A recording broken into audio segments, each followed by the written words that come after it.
ஒரு ஈஸியான பிரேக்ஃபாஸ்ட் பண்ண போகிறோம். இது நான் வந்து 3 டிஷ் இதில் பண்ண போகிறேன்.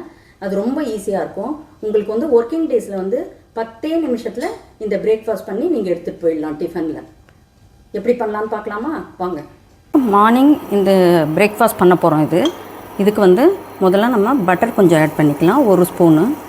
கொஞ்சம் பூண்டு ஆட் பண்ணிக்கலாம். ஒரு 3 பூண்டு போதும். இடித்தது, ரொம்பவும் அரைக்க வேண்டாம், இடித்து வச்சா போதும். பட்டர்லேயே அந்த பூண்டை வந்து வதக்கிக்கலாம். நல்லா அது வதங்கினதுக்கப்புறம் இதில் வந்து நம்ம கொஞ்சம் முருங்கை இலை போட்டுக்கலாம். முருங்கை இலை ஒரு பிடி முருங்கை இலை போதும். இது வதங்கினதுக்கப்புறம் 1 ஸ்பூன் சில்லி ஃப்ளேக்ஸை ஆட் பண்ண போகிறேன்.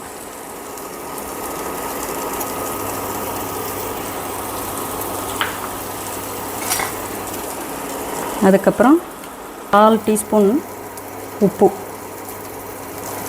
பன்னீர் இதில் திருவி சேர்த்துக்கலாம்.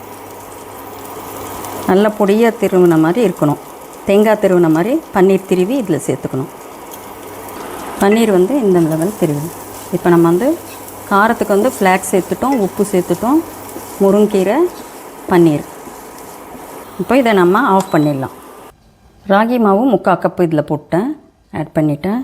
அதுக்கப்புறம் அதே மாதிரியே கோதுமை மாவும் ஒரு 3/4 கப்பு எடுத்து ராகி மாவோட சேர்த்து ஆட் பண்ணிட்டேன். சால்ட்டு வந்து 1/4 டீஸ்பூன். சப்பாத்தி மாவு பிசைகிற மாதிரியே இப்போ நம்ம இதையும் பிசைஞ்சு கரெக்டாக அந்த சப்பாத்தி மாவு பதத்துக்கு இதையும் பிசைஞ்சு வச்சிடலாம். பாருங்கள், இந்த பதத்துக்கு நம்ம பிசைஞ்சு வச்சுக்கணும். இப்போ இந்த பதத்துக்கு பிசைஞ்சாச்சு. இப்போ எப்படி பண்ணலான்னு பார்க்கலாம். சப்பாத்தி மாவு எப்படி இடணுமோ அதே மாதிரியே நம்ம இதையும் பண்ணிக்கலாம். ரெடி பண்ணி வச்சுருக்க முருங்கீரை, அதுக்கப்புறம் பன்னீர், இதை வந்து இதில் நம்ம பரத்திடலாம். இப்போது அந்த ராகி சப்பாத்தி மேலே இதை நம்ம ஸ்ப்ரெட் பண்ணியாச்சு. இதுக்கப்புறம் இதை வந்து நம்ம ரோல் பண்ணணும்.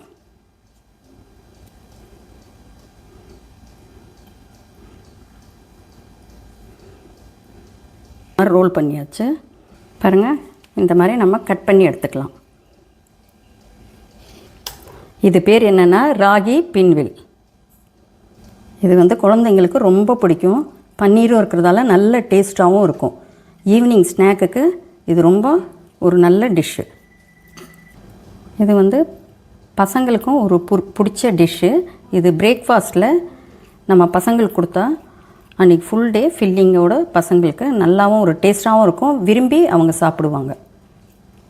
இப்போ இந்த மாதிரி நம்ம ரெடி பண்ணியாச்சு. இது தோசைக்கல் போட்டு லைட்டாக ஆயில் விட்டு ஃப்ரை பண்ணி எடுக்க வேண்டியது தான். தோசைக்கல் சூடானோடனே கொஞ்சம் ஆயில் ஆட் பண்ணிக்கலாம். ஆயில் பசங்களுக்கு வேணால் நீங்கள் பட்டர் கூட ஆட் பண்ணிக்கலாம். பிரேக்ஃபாஸ்ட்டு இதில் வந்து ராகி, பன்னீர் எல்லாமே இருக்கிறதால பசங்களும் விரும்பி சாப்பிடுவாங்க. நம்ம வீட்டில் எல்லாருமே இது சாப்பிட்றதுக்கு ஒரு சூப்பரான ஒரு பிரேக்ஃபாஸ்ட் இது.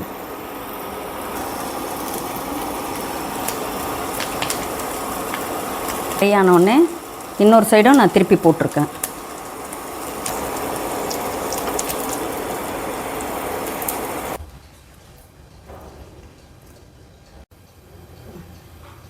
பாருங்கள், இதுக்கு வந்து நம்ம ஒரு டேபிள் ஸ்பூன் எண்ணெய் விட்டுக்கலாம். இது வெறும் தாளிக்கிறதுக்காக நம்ம இப்போ போடுறது. கடுகு 1/2 டீஸ்பூன், சீரகம் 1/2 டீஸ்பூன், உளுத்தம்பருப்பு 1/2 டீஸ்பூன். பாருங்கள், ஒரே ஒரு காஞ்ச மிளகாய் இதோடு நம்ம ஆட் பண்ணிக்கலாம். இது நல்லா ஃப்ரை ஆகட்டும். ஒரு மீடியம் சைஸ் ஆனியன் பொடியாக நறுக்குனது. இதோடு நம்ம கொஞ்சம் ஒரு பிடி முருங்கீரை இதை சேர்த்துக்கலாம்.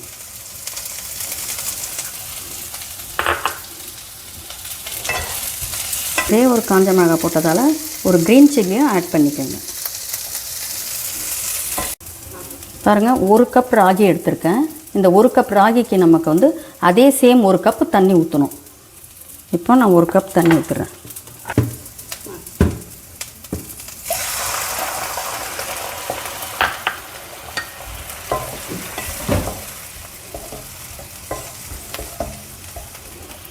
இது வந்து நம்ம அரிசி மாவில் நீர் கொழுக்கட்டைன்னு பண்ணுவோம். அதே வந்து நான் ராகி மாவும் முருங்கீரையும் வச்சு ஒரு ஹெல்த்தியான நீர் கொழுக்கட்டை பண்ணுறேன். கூட கொஞ்சம் கோகோனட் சேர்த்துக்கலாம்.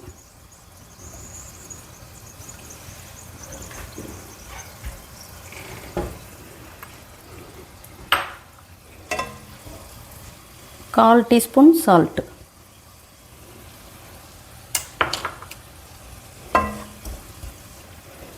ராகி ஒரு கப் எடுத்தல அதை வந்து இதில் ஆட் பண்ணிக்கலாம். நம்ம ராகி மாவு கொஞ்சம் ஸ்பீடாக நம்ம கலக்கணும். ஒரு கப் ராகிக்கு ஒரு கப் தண்ணி தான் கரெக்டாக இருக்கும் இதில். ஏன்னா இல்லைன்னா ரொம்ப நீர்த்த மாதிரி ஆகிடும், அது கொழுக்கட்டை நல்லா வராது.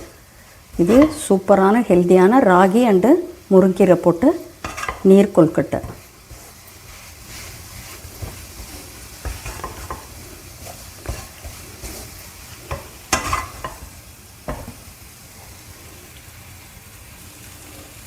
பாருங்கள், இந்த பக்குவத்துக்கு வந்தோடனே நம்ம கேஸ் ஆஃப் பண்ணிடலாம். இப்போ இதை உருண்டை பிடிச்சி வேக வைக்கணும். வேக வைக்கலாம். நம்ம இட்லி குக்கர்லேயே வேக வச்சிடலாம். இது நீர் கொழுக்கட்டை ரெடி ஆகிடுச்சு. 10 நிமிஷம் வச்சு எடுத்தாச்சு. சூப்பராக ரெடி ஆகிடுச்சு பாருங்கள்.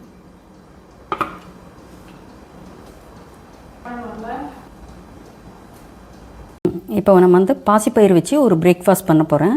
ரொம்ப ஈஸியான பிரேக்ஃபாஸ்ட்டு இது. வந்து எல்லாருக்குமே பிரேக்ஃபாஸ்ட்டில் சாப்பிட்றதுக்கு ரொம்ப ஹெல்த்தியாகவும் இருக்கும். இதுக்கு வயானது வந்து என்னென்னா, பாசிப்பயிறு ஒரு கப்பு, இஞ்சி சின்ன துண்டு, ஒரு பச்சை மிளகாய், இது எல்லாமே மிக்சியில் போட்டு அரைச்சி எடுத்துகிட்டு வந்துடுறேன். பாருங்கள், இந்த மாதிரி ஃபுல்லுமே நம்ம அரைச்சாச்சு. பாசிப்பயிரை வந்து ஒரு 3 மணி நேரம் ஊற வச்சு நீங்கள் எடுத்திங்கன்னா நல்லா ஸ்மூத்தாக அரைஞ்சிடும். பாருங்கள், இந்த ஸ்டீம் பிளேட்டில் வந்து கொஞ்சம் ஆயில் அப்ளை பண்ணியிருக்கேன். அதுக்கப்புறம் இதை அப்படியே நம்ம ஊற்றிடலாம். இது ரொம்ப ஈஸி. 10 நிமிஷத்தில் நீங்கள் பண்ணிடலாம். ஊற வச்சுட்டு அரைச்சிட்டு அதுக்கப்புறம் ஸ்டீம் பண்ண வேண்டியது தான். இட்லி குக்கரில் வச்சு வேக வைக்கலாம். நல்லா மூடி வேக வச்சுடுங்க. 10 நிமிஷம் வேக வைக்கணும்.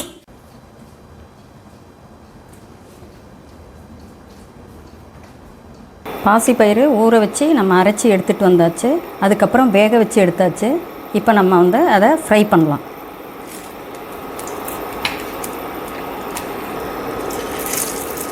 இது பசங்களுக்கு ரொம்ப பிடிக்கும். இதுக்கு வந்து நீங்கள் சாம்பார், தேங்காய் சட்னி, கார சட்னி இல்லைன்னா அப்படியே கூட சாப்பிட்லாம். ரொம்ப நல்லாயிருக்கும். இது பாசிப்பயிறு இருக்கிறதால நல்ல ஒரு ஹெல்த்தியான ப்ரோட்டீன் டிஷ்ஷு.